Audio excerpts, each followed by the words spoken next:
Bagaimana menanggapi syubhat? Jangan merasa paling benar sendiri ya.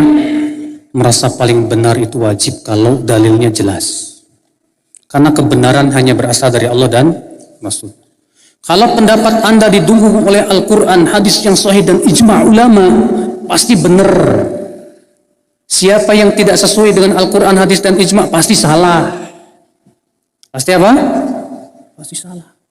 Yang kedua, Pak, dalam kehidupan Anda masalah dunia, pasti Anda merasa paling benar dong.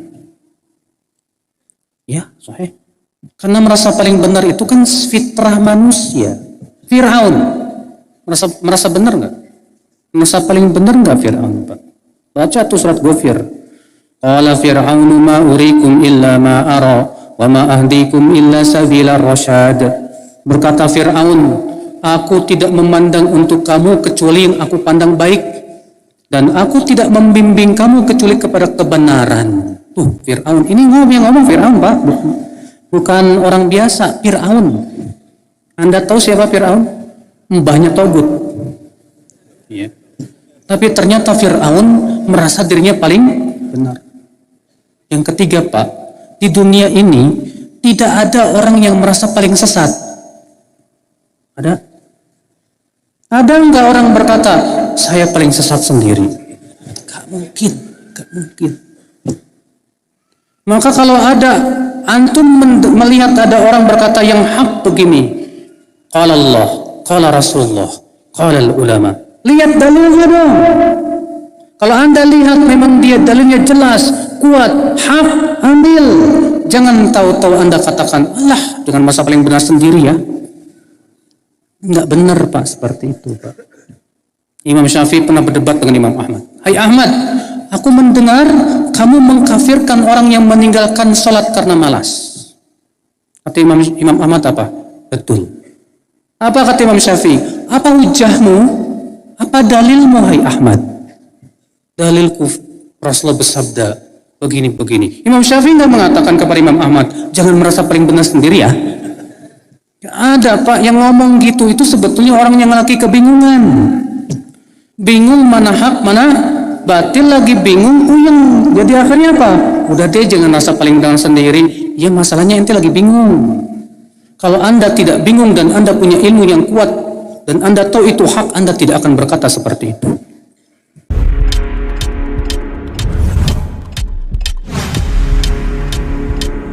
Tuduhan bahwa Salafi selalu merasa paling benar adalah salah satu stigma yang paling sering dilemparkan dalam perbincangan keagamaan di Indonesia, teman-teman. Tuduhan ini terdengar sederhana, tetapi sebenarnya sangat problematis. Karena sering sekali muncul bukan dari pemahaman yang utuh terhadap manhaj salaf, melainkan dari emosi ataupun pengalaman pribadi atau propaganda yang terus diulang-ulang. Akibatnya banyak orang yang bahkan belum pernah duduk bersama seorang salafi, belum pernah membaca kitab-kitab rujukannya, sudah lebih dulu membentuk kesimpulan bahwa salafi itu arogan, keras, dan merasa paling benar dan selamat sendiri. Padahal kalau kita jujur, teman-teman, hampir semua kelompok di dalam Islam meyakini bahwa apa yang mereka pegang adalah kebenaran. NU yakin dengan aswaja versi mereka, Sufi yakin dengan tarekatnya, Syiah yakin dengan imamanya, bahkan aliran kebatinan pun yakin dengan jalannya yang benar. Pertanyaannya bukan siapa yang merasa yang benar, tetapi atas dasar apa seseorang itu mengatakan dirinya benar. Disinilah sering terjadi kesalahpahaman besar terhadap Salafi. Salafi tidak pernah mengklaim kebenaran berdasarkan tokoh mereka, organisasi, budaya, atau tradisi lokal. Yang mereka tekankan sejak awal adalah salah satu prinsip sederhana. Kebenaran itu diukur dengan Al-Quran dan As-Sunnah sesuai dengan pemahaman para sahabat Nabi Shallallahu Alaihi Wasallam. Ketika seseorang berkata ini yang benar menurut Al-Quran dan As-Sunnah dengan pemahaman salaf, itu sering disalahartikan sebagai sikap sok paling benar. Padahal secara ilmiah itulah cara beragama yang paling diperintahkan oleh Allah itu sendiri. Bukankah Allah memuji generasi sahabat, tabi'in dan tabi'ut tabi'in? Bukankah Rasulullah SAW menyebut mereka sebagai generasi terbaik? Masalahnya, di tengah budaya beragama yang sudah lama bercampur dengan adat, tradisi, dan fanatisme, kelompok standar kebenaran itu sering sekali bergeser, teman-teman. Ketika ada yang mengembalikan ukuran kebenaran dan salah kepada dalil, itu dianggap mengganggu kenyamanan mereka. Akhirnya yang diserang bukan argumennya, tetapi karakternya. Maka muncullah label merasa paling benar, tidak toleran, tidak menghargai perbedaan. Nah, padahal Salafi sejak awal justru mengajarkan satu kaidah yang sangat penting. Setiap manusia itu bisa benar dan bisa salah, kecuali Rasulullah SAW. Ulama Salafi berkali-kali menegaskan bahwa pendapat mereka pun bisa keliru, teman-teman, jika bertentangan dengan dalil.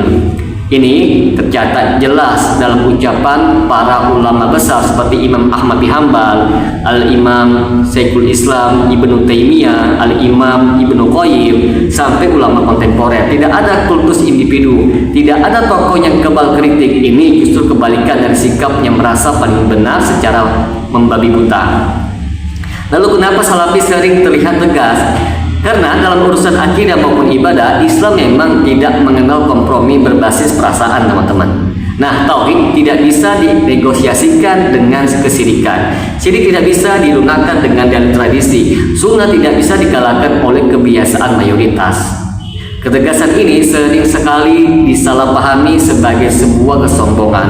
Padahal itu bentuk konsistensi terhadap prinsip. Ada juga yang berkata Salafi gampang membid'ahkan, gampang menyesatkan. Pernyataan ini juga perlu diluruskan, teman-teman. Nah, Salafi tidak menciptakan konsep bid'ah, teman-teman. Istilah bid'ah sudah ada sejak zaman sahabat. Bahkan zaman Nabi. Yang membedakan Salafi berusaha menggunakan definisi bid'ah secara ilmiah, teman-teman, bukan emosional. Sesuatu disebut sebagai bid'ah bukan karena tidak disukai, tetapi karena tidak ada dalilnya dari Nabi Muhammad dan para sahabat di dalam perkara ibadah. Kalau ada dalilnya, Salafi akan menerimanya, teman-teman. Meskipun itu bertentangan dengan kebiasaan mereka itu sendiri. Masalah lain yang sering memicu tuduhan merasa paling benar adalah cara sebagian orang Salafi itu dalam menyampaikan dakwah yang kurang hikmah. Memang ini harus kita akui dengan jujur, teman-teman. Tidak semuanya mengaku Salafi itu otomatis punya akhlak dakwah yang baik. Ada yang masih kasar, emosional, dan kurang bijak. Tetapi kesalahan individu tidak bisa dijadikan alasan untuk menghakimi manhaj salaf secara keseluruhan. Sama seperti kita tidak boleh menilai Islam dari kelakuan oknum-oknumnya. Ironisnya, teman-teman, pihak yang menuduh bahwa Salafi merasa paling benar sering sekali justru tidak mau dikritik sama sekali. Ketika praktiknya ditanya dalilnya, jawabannya bukan hujah tetapi emosi. Ini sudah tradisi ulama, jangan sok suci kalian Wahabi. Ini menunjukkan bahwa masalah utamanya bukan pada kebenarannya tetapi pada ketidaknyamanan saat keyakinannya itu diuji. Salafi juga tidak pernah mengklaim bahwa semuanya bukan Salafi pasti kafir ataupun masuk neraka. Ini fitnah, teman-teman, yang sangat besar yang terus diulang. Salafi membedakan antara kesalahan, bid'ah, maksiat, dan kekafiran.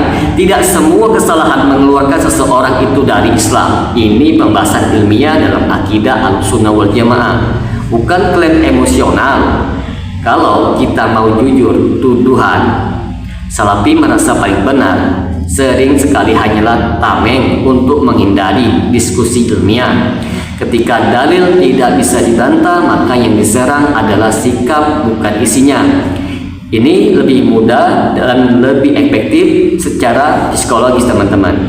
Karena pada akhirnya mengikuti manhaj salaf bukan merasa paling suci, bukan merasa paling selamat ataupun paling hebat. Justru sebaliknya, teman-teman.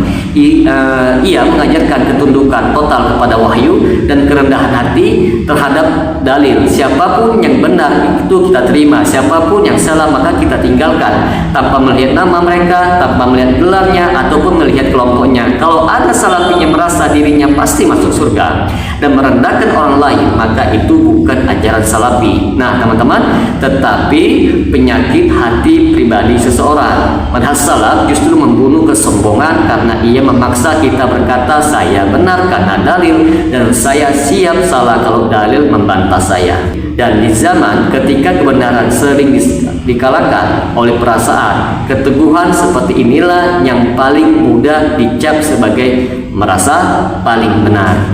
Semoga dengan sedikit penjelasan ini dapat memberikan manfaat bagi teman-teman sekalian, dan apabila channel ini memberikan manfaat bagi teman-teman sekalian, silakan like, subscribe, dan share. Semoga bermanfaat. Assalamualaikum warahmatullahi wabarakatuh.